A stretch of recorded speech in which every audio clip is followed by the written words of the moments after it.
महाशिवरात्रि के दिन बेलपत्र का यह एक छोटा सा गुप्त उपाय बिना किसी को बताए चुपचाप कर लेना, इतना पैसा आएगा कि संभाले नहीं संभाल पाओगे। आपके जीवन में कभी धन धान्य की कमी नहीं होगी, जिंदगी में कभी पीछे मुड़कर देखना नहीं पड़ेगा। जी हाँ दोस्तों, देखिए जिस उपाय की बात मैं इस वीडियो में करने वाला हूँ, ये उपाय ना तो आपको किसी शास्त्र में मिलेगा और ना ही किसी पुराण में मिलेगा, क्योंकि ये उपाय इतना गुप्त, इतना दिव्य एवं इतना चमत्कारी है कि प्राचीन काल में केवल कुछ विशेष ज्ञानियों एवं सिद्ध मुनियों को ही पता था। और यदि आज यह गुप्त उपाय आपके कानों तक पहुंच रहा है तो यकीन मानिए साक्षात भगवान शिव ने आपको चुना है। इस उपाय को सुनने के लिए देखिए, ये उपाय आपको मैं नहीं बता रहा हूं, ये उपाय साक्षात भगवान शिव आपको बता रहे हैं। इसीलिए आज इस छोटी सी वीडियो को शुरू से लेकर अंत तक ध्यान से जरूर देखना, क्योंकि शिवरात्रि पर पूरे 52 वर्षों के बाद एक महासंयोग बन रहा है। और इस महासंयोग के दौरान यदि किसी भी भक्त ने यह छोटा सा उपाय कर लिया तो आपके जीवन के हर एक दुख, हर एक कष्ट और हर एक तकलीफ दूर होगी। जी हाँ, देखिए ये उपाय उन लोगों के लिए भी कारगर साबित होगा जो लोग ग्रह दोष से पीड़ित हैं, जिन लोगों को पितृ दोष लगा हुआ है और इन दो दोषों के कारण मनुष्य की कभी भी तरक्की नहीं होती है, उसका जीवन थम जाता है, उसका जीवन रुक जाता है। तो यदि आज आपने इस उपाय को सुन लिया और महाशिवरात्रि के दिन कर लिया तो आप साक्षात भगवान शिव का चमत्कार अपनी आंखों से देखोगे।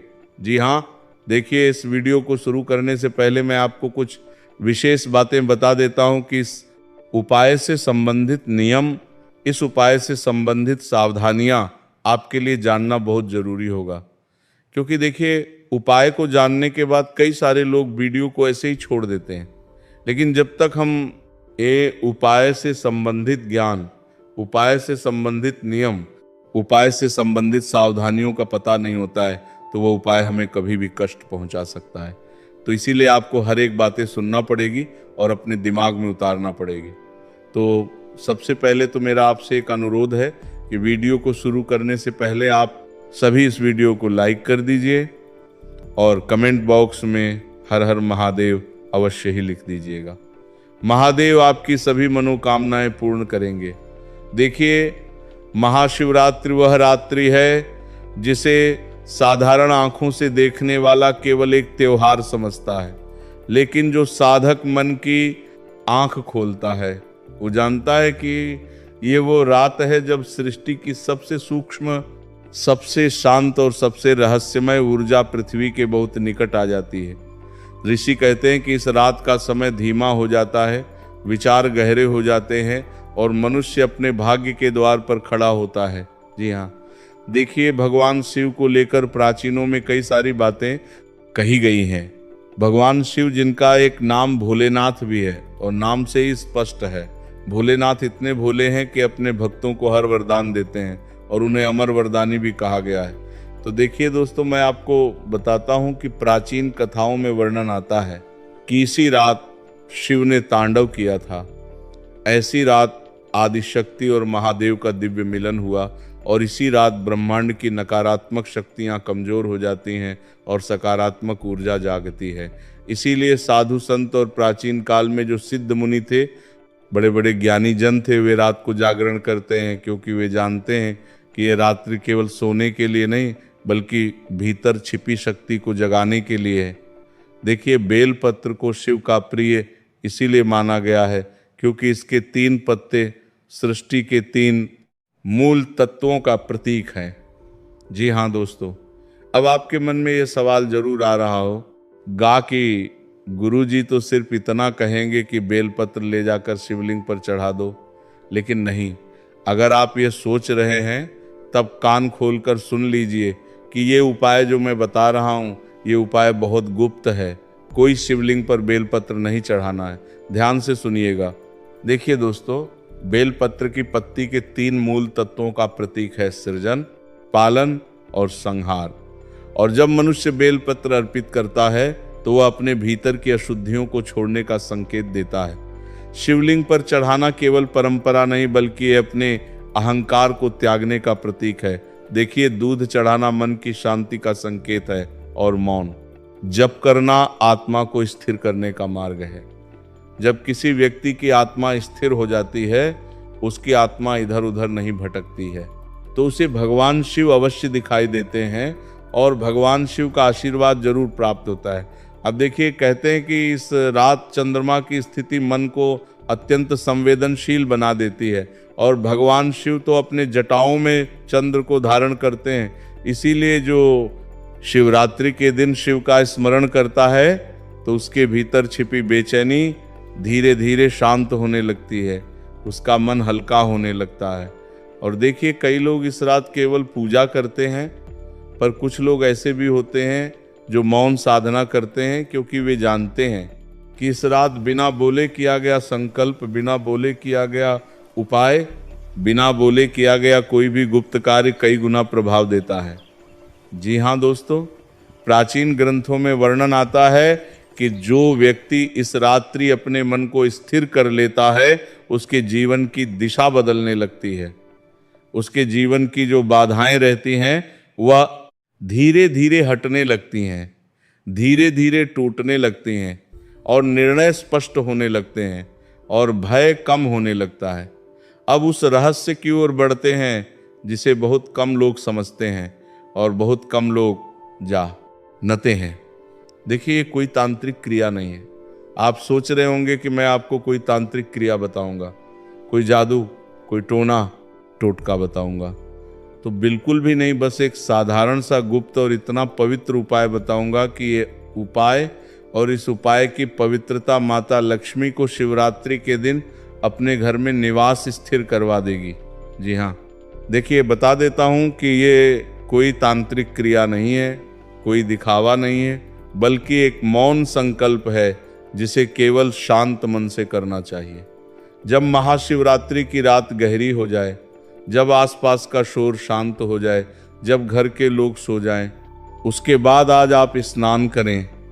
स्नान करने के बाद सफ़ेद वस्त्र पहनें और एक दीपक जलाएं और कमरे की रोशनी हल्की रखें। जी हाँ, देखिए, अगर उपाय करना चाहो और उपाय करने के नियम अगर आप जान लो तो हर उपाय फल देता है। आज के समय में कई लोग ऐसे हैं जो सिर्फ उपाय कर लेते हैं, लेकिन उपाय से संबंधित नियम, उपाय से संबंधित कार्य विधि, उपाय से संबंधित नीतियां नहीं सुनते हैं। तो देखिए, बता देता हूं कि कमरे की रोशनी हल्की रखें और हल्की रखने के बाद अब आपको क्या करना है कि जमीन पर बैठना है और रीढ़ की हड्डी बिल्कुल सीधी रखना है। आंख बंद करें और कुछ पल के लिए केवल अपनी सांसों को सुने, तो इससे धीरे धीरे मन शांत होने लगेगा। क्योंकि देखिए दोस्तों, किसी भी उपाय को करने से पहले, किसी भी पूजा को करने से पहले, किसी भी पाठ या किसी भी हवन या कोई भी आध्यात्मिक क्रिया करने से पहले हमें अपने मन को शांत जरूर रखना चाहिए। अब गुप्त साधना प्रारंभ होती है। वह गुप्त साधना जिसको सुनने के लिए आपने इस वीडियो को खोला है, अर्थात वह गुप्त उपाय जो आपकी किस्मत की दिशा बदलेगा, जो आपके भाग्य को संवारेगा और जो आपकी जिंदगी बदल देगा। देखिए, एक पूर्ण खंडित नहीं बल्कि पूर्ण बेल पत्र लीजिए बिना टूटा हुआ। अब देखिए, उसके बाद आपको क्या करना है वो मैं आपको बताता हूँ। जब आप बेल पत्र लें तो उस बेल पत्र को किसी को भी नहीं दिखाना है। जी हाँ, वैसे तो इस उपाय को आप बिल्कुल शांत और अकेले बैठकर करेंगे तो अच्छा रहेगा। अब देखिए, आपको क्या करना है कि आपको एक बेल पत्र लेना है। ऐसा बेल पत्र लेना है जो टूटा हुआ ना हो, खंडित ना हो, उसमें किसी भी प्रकार का छेद ना हो। जी हाँ, इतना करने के बाद उसे अपने दोनों हाथों के बीच ऐसे छिपाएं जैसे कोई दीपक हवा से बचाता है। यानी कि जब आप दीपक जलाते हैं तो दीपक को बुझने से किस तरह से आप अपने हाथ दीपक के दोनों ओर रखते हैं, ठीक उसी तरह बेल पत्र को भी अपने दोनों हाथों के बीच रखना है। अब मन ही मन ओम नमः शिवाय का जब प्रारंभ करे, आवाज बिल्कुल नहीं निकलनी चाहिए, केवल मन के भीतर ध्वनि उठनी चाहिए। यानी कि जैसे हम भगवान का नाम जप करते हैं, भगवान का स्मरण करते हैं, तो कैसे अपने मन ही मन करते हैं, ठीक इसी तरह आपको ओम नमः शिवाय मंत्र का जाप करना है। जाप करते समय कल्पना करें कि चारों ओर गहरा अंधकार है और उसी अंधकार के बीच शिव का शांत स्वरूप प्रकट हो रहा है। उनकी जटाओं से गंगा बहा रही है, उनके मस्तक पर चंद्र चमक रहा है और उनके चारों ओर हल्की नीली रोशनी घूम रही है। देखिए, आपको मैं बता देता हूं कि अगर भगवान में विश्वास करोगे तो आपको लगेगा कि हाँ साक्षात भगवान हैं, और भगवान में विश्वास नहीं करोगे तो आपको अगर भगवान साक्षात आकर दर्शन दे देंगे, कभी यही महसूस होगा कि भगवान ही नहीं। तो इस उपाय में सबसे बड़ी चीज़ ये है कि आपको श्रद्धा रखना पड़ेगी, क्योंकि बिना श्रद्धा बिना विश्वास के किया गया उपाय कभी फल नहीं देता है। तो देखिए, आपको मैं बता देता हूँ कि हर जप के साथ कल्पना करें कि आपके जीवन की एक एक रुकावट धुएं की तरह मिट रही है। जैसे कि मन का भय, असफलता की चिंता, आर्थिक दबाव, सब धीरे धीरे हल्का हो रहा है। और एक 108 जब पूरा होने पर आप अपनी आंखें धीरे से खोलें। अब उस बेल पत्र का आपको क्या करना है, ये मैं आपको बताता हूँ। देखिए, उस बेल पत्र को अपने हृदय से लगाएं और मन ही मन कहें, हे महादेव, मेरे घर से अभाव भय रुकावट दूर करें और मुझे मेरे जीवन में सही मार्ग दिखाएं। इतना आपको बोलना है। अब बिना किसी से बोले उस बेल पत्र को आपको चुपचाप शिवलिंग पर अर्पित कर देना है। और इतना ध्यान रखिएगा दोस्तों कि जब आप मंदिर से, शिवालय से घर की ओर लौटें तो लौटते वक्त पीछे मुड़कर बिल्कुल नहीं देखना है, और घर आकर एक मुट्ठी कच्चे चावल लें और उत्तर दिशा की ओर रखें। अब देखिए, आपने जो दीपक जलाया था वह दीपक बुझाए नहीं, बस मन ही मन धन्यवाद कहें और सो जाएं। अब उसके बाद आपको क्या करना है, देखिए यहाँ पर इस उपाय की महत्वपूर्ण बात आती है कि हमने उपाय तो शिवरात्रि की रात्रि को कर लिया, लेकिन उसके बाद क्या, तो आपको बता देता हूँ कि अगली सुबह जब आप उठें तो आपने जो चावल उत्तर दिशा की ओर रखे थे, उन चावलों को या तो पक्षियों या गाय को खिला दें। देखिए, इस साधना का रहस्य ये नहीं है कि अचानक धन बरसेगा। आप सोच रहे होंगे कि मैंने तो उपाय कर लिया और मेरे जीवन में धन धान्य आएगा तो नहीं। ये आपकी सबसे बड़ी गलत फहमी है। देखिए, इस उपाय को करने से धन नहीं आएगा। इस उपाय को करने से आपके जीवन में जो मन की अशांति थी वो अशांति मिटेगी और आपका मन स्थिर होगा। आपके निर्णय सुधरेंगे और अनावश्यक खर्च कम होंगे। देखिए, अवसर दिखाई देंगे और धीरे धीरे जीवन में स्थिरता आएगी। तो मैं आपको बताता हूँ कि असली धन केवल पैसा नहीं, शांति, स्वास्थ्य, अवसर और सम्मान है। देखिए, पैसा एक व्यक्ति के बाद खत्म हो जाएगा, लेकिन जो शांति, जो स्वास्थ्य, जो अवसर हमें मिलेंगे और जो सम्मान हमें मिलेगा वह कभी भी खत्म नहीं होगा। और जब ये चारों साथ आते हैं तभी घर समृद्ध होता है। लेकिन शीरकर वह की कृपा शोर से नहीं, मौन से आती है। भगवान शिव ऐसे भगवान हैं कि उन्हें मनाने के लिए, उनसे मनोकामना पूर्ण करने के लिए हमें हमेशा शांत चित्त होकर, मन को स्थिर रखकर उन्हें मनाना चाहिए, उपाय करना चाहिए। देखिए, बता देता हूँ कि शिव की कृपा शोर से नहीं, मौन से आती है, दिखावे से नहीं, सच्चाई से आती है। तो जो इस रात शांत मन से शिव का स्मरण करता है वो कभी खाली नहीं रहता। धीरे धीरे चलता है पर सही चलता है, और अंधकार से निकलकर प्रकाश की ओर बढ़ता है, और अंत में केवल एक ध्वनि रह जाती है, हर हर महादेव। तो दोस्तों देखिए, अब इस उपाय के कुछ नियम और कुछ सावधानियां जो बहुत खास हैं वो जान लेते हैं, क्योंकि उपाय तो आपने जान लिया है, लेकिन आपको ये नहीं पता है कि इस उपाय को करने के बाद आपको कौन कौन से कार्य नहीं करने हैं और किन किन चीज़ों से आपको दूरियां बनाकर रखनी है। देखिए दोस्तों, इस उपाय से संबंधित पहला नियम यही है कि आप अपना मन शांत रखें। मन शांत रखना अर्थात स्पष्ट शब्दों में मैं आपको बता देता हूं कि देखिए, ये उपाय डर से नहीं करना चाहिए। अगर आप इस उपाय को करने से डर रहे हैं कि उपाय और फल की प्राप्ति की जगह कुछ अशुभ ना हो जाए, तो बिल्कुल भी नहीं। ये उपाय आपको डर के साथ नहीं करना है, लालच या जल्दबाजी में नहीं करना है, बल्कि श्रद्धा और स्थिर मन से करना है और आपको शुद्धता रखनी है। देखिए, स्नान करके साफ कपड़े पहने और साफ कपड़े पहनने के साथ साथ जगह भी साफ होनी चाहिए, क्योंकि देखिए उपाय में पवित्रता रखना बहुत जरूरी होती है। कहीं ऐसा ना हो कि आप जिस शयन कक्ष में सो रहे हैं उसी शयन कक्ष में ये उपाय करने लग जाएं, तो नहीं। इस उपाय को या तो आप अपने घर के रसोई घर में करें, या फिर हो सके तो जहां पर आपने अपने घर का मंदिर रखा हुआ है उस कक्ष में करें, क्योंकि वहां पर पवित्रता भी होगी और वहां पर देवी देवताओं का वास भी होगा। जैसे किचन में आप जानते ही हैं कि कितने तरह की देवी देवता विराजमान रहते हैं, और भगवान का मंदिर में तो स्वयं देवी देवता बैठते हैं। और देखिए, शुद्धता रखनी है, आपको स्नान करना है, साफ कपड़े पहनने हैं। उसके बाद जो बेलपत्र हो वो एकदम सही हो, टूटा सूखा या कीड़ा लगा बेलपत्र इस्तेमाल ना करें और मौन जप करें। मंत्र मन में ही बोलना, आवाज नहीं निकालनी है, और पूरे 108 बार इस मंत्र का जाप करें। इस मंत्र को अधूरा ना छोड़ें और बीच में उठना नहीं है।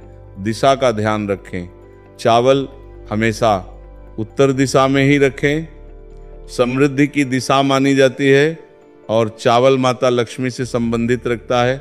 और यह भी कहा जाता है दोस्तों कि जो इंसान भगवान शिव के शिवलिंग पर रोज एक दाना भी चावल का अर्पित करता है तो उसके सुख, शांति, धन, समृद्धि के मार्ग खुलते हैं। देखिए, इसे दिखावे, घमंड या दूसरों को प्रभावित करने के लिए ना करें। सबसे पहली चीज आप ध्यान रखिएगा, और श्रद्धा कर्म उपाय के साथ साथ अपनी मेहनत और सही कर्म जारी रखें, तभी जीवन में संतुलन बनता है। देखिए दोस्तों, इसका नियम तो मैंने आपको बता दिया, लेकिन इससे संबंधित सावधानियां भी मैं आपको बताता हूं कि अगर आप लालच के साथ उपाय करेंगे तो उपाय आपको कभी फल नहीं देगा। जैसे आप सोच रहे हैं कि मैंने उपाय कर लिया, तुरंत धन मिलेगा, ये सब सोचकर करेंगे तो मन भटकेगा और शांति नहीं मिलेगी। इसीलिए इस उपाय को लालच के साथ नहीं करना है। इस उपाय को सच्चे श्रद्धा से, सच्चे दिल से और सच्चे भाव के साथ करना है। देखिए, डर के कारण ना करें, ये कोई तांत्रिक या नहीं, केवल ध्यान और एक संकल्प है। क्योंकि तांत्रिक क्रिया वो होती है जिसमें दूसरों का नुकसान हो और हमारा भला हो, लेकिन नहीं, ये सिर्फ उपाय है, तो इसमें किसी का बुरा नहीं हो रहा है। ये उपाय आप सिर्फ स्वयं के लिए करेंगे। अब देखिए, शिवरात्रि के दिन आपको मांस और मदिरा जैसी चीज़ों से दूर रहना है, क्योंकि ये अशुभ चीज़ें हैं। कम से कम उस दिन शरीर और मन को हल्का रखें, इस तरह की चीज़ों का सेवन ना करें। और देखिए, गुस्से या उदासी में ना करें। बहुत बेचैन मन से साधना करने पर ध्यान नहीं लगता है और भगवान शिव का आशीर्वाद भी नहीं मिलता है। इस उपाय को आप मजाक या परीक्षण में ना करें। इस प्रयोग को खेल समझकर ना करें, क्योंकि इस उपाय के जो नियम हैं वह बड़े कठोर हैं। इस उपाय के जो उद्देश्य हैं वह साधारण नहीं है। इसीलिए इस उपाय को करते वक्त आप मजाक मस्ती बिल्कुल ना करें, थोड़ा सा सीरियस हो जाए। उसके बाद देखिए, जब शुरू करके बीच में उठना या फ़ोन देखना आपको नहीं करना है। अगर आप एक बार मंत्र जपना शुरू कर देते हैं तो आपको फिर मंत्र एंड तक, जब तक 108 बार नाम ना हो जाए तब तक आपको नहीं छोड़ना है। और दूसरों को नुकसान की भावना, किसी के बुरे के लिए कभी संकल्प ना ले, और परिणाम की जल्दी, ये मन बदलने की प्रक्रिया है, चमत्कार की नहीं। इसीलिए दोस्तों देखिए, उपायों को करते वक्त आप परिणाम की चिंता ना करें, क्योंकि परिणाम भगवान शिव के हाथ में है।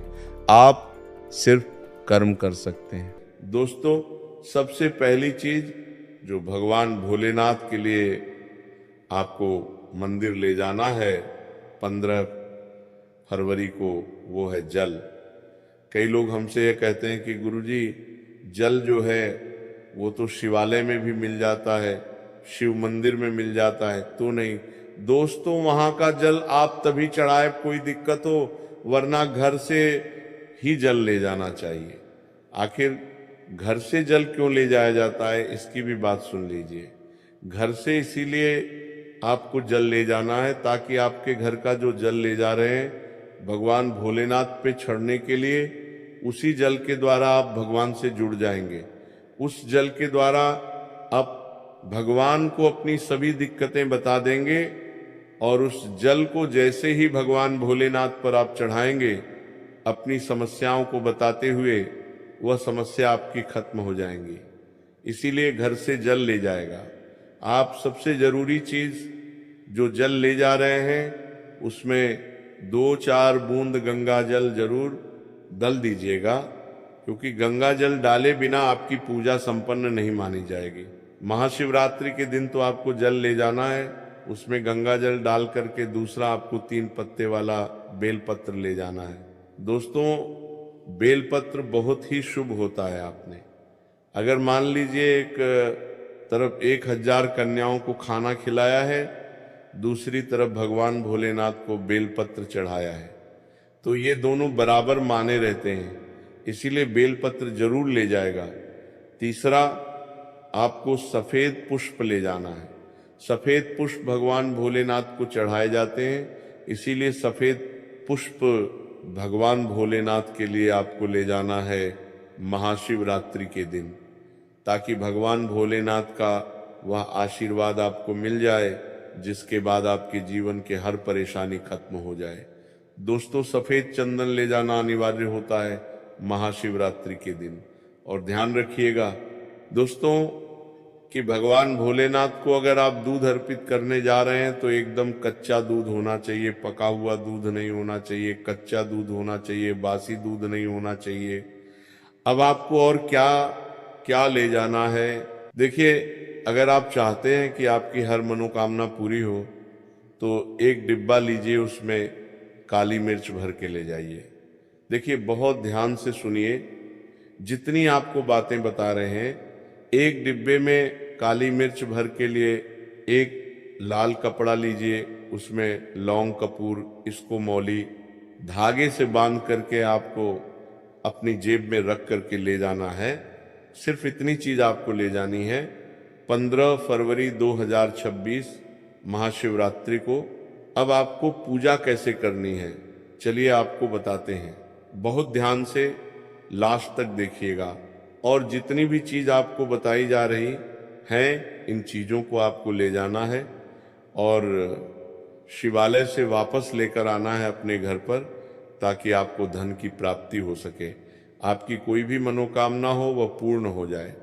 तो देखिए दोस्तों, आप पहले जाएंगे मंदिर। सबसे पहले आपको इस बात का ध्यान रखना है, मंदिर जाने से पहले ही काले या नीले कपड़े का आप धारण करके मंदिर ना जाएं, वरना भगवान भोलेनाथ का आपको क्रोधित रूप देखना पड़ सकता है। सबसे पहले आपको ये करना है कि पतली धार बनाते हुए जल भगवान भोलेनाथ को अर्पित कर देना। बहुत ध्यान से सुनिए दोस्तों, पतली धार बनाते हुए भगवान भोलेनाथ को जल आपको अर्पित कर देना है। अब आपको ये करना है दोस्तों कि भगवान भोलेनाथ को चंदन लगाना है।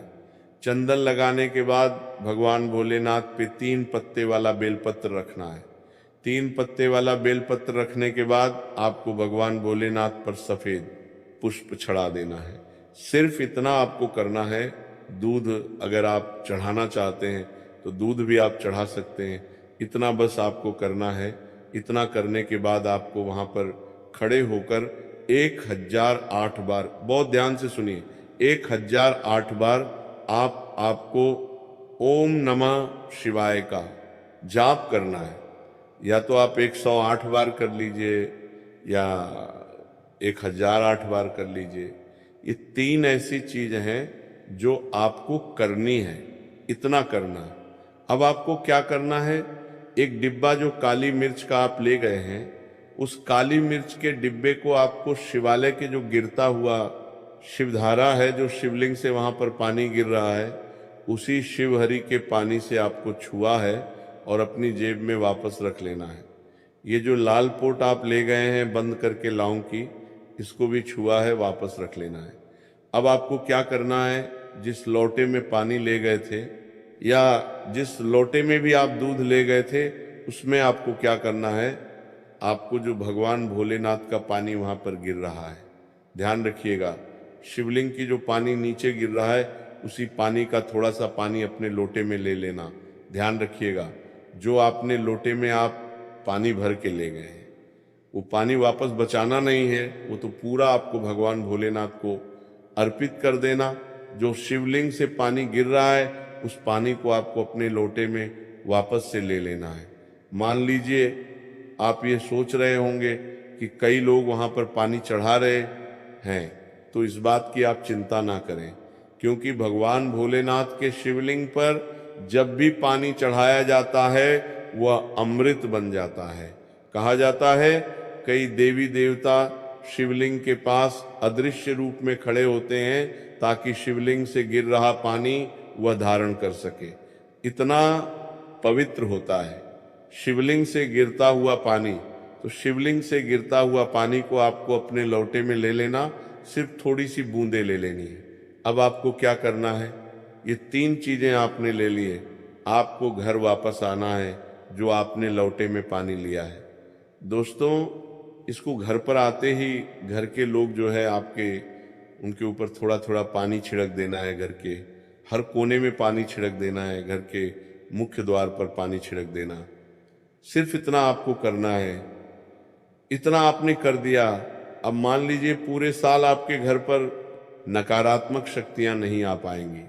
आपके घर पर कोई काला जादू, काली विद्या करवाने की कोशिश करेगा तो वह आपके घर पर कुछ आसान नहीं कर पाएंगे।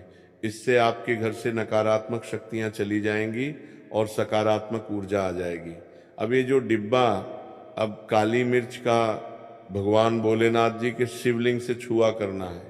इसको पूजा घर में रख के क्या करना होगा, ये जो काली मिर्च का डब्बा है आपके पास, इसे कभी भी आप किसी शुभ कार्य के लिए निकले, जैसे मान लीजिए आप बिजनेस मीटिंग के लिए जा रहे हैं, नौकरी की प्राप्ति के लिए जा रहे हैं, एक काली मिर्च घर के मुख्य द्वार से पहले रख के उसको कुचल हुए निकालिए। मान के चलिए आपके काम में जो भी बाधा आने वाली होंगी वो बाधाएं भगवान भोलेनाथ के आशीर्वाद से अपने आप है हट जाएंगी, और आप जिस कार्य के लिए भी जाएंगे उस कार्य में आपको सफलता मिलेगी। दोस्तों, अगर आपने अभी तक द वास्तु शास्त्र चैनल की इस वीडियो को लाइक नहीं किया है तो एक लाइक अवश्य, और कमेंट बॉक्स में हर हर महादेव अवश्य लिख दीजिए। दोस्तों, ये जो लाल पोटली अब भगवान भोलेनाथ जी की शिवलिंग से छुआ करके ली है, इसको आपको ले जा करके अपनी किसी भी अलमारी, तिजोरी में रख देना है। आपके जीवन में जो भी पैसे आने के रास्ते बंद हो गए थे वह वापस से चालू हो जाएंगे। आपके जीवन में इतना धन आएगा जिसकी आपने कल्पना भी नहीं की होगी। मान के चलिए दोस्तों, भगवान भोलेनाथ का यहाँ पर आपको साक्षात आशीर्वाद मिलेगा महाशिवरात्रि के दिन, और आपके जीवन से हर परेशानी चली जाएगी। ये जितने भी आपको उपाय बताए गए हैं ये द वास्तु शास्त्र से बताए गए हैं। इन बातों को नजरअंदाज मत कीजिए। महाशिवरात्रि के दिन इतना उपाय कर लीजिए।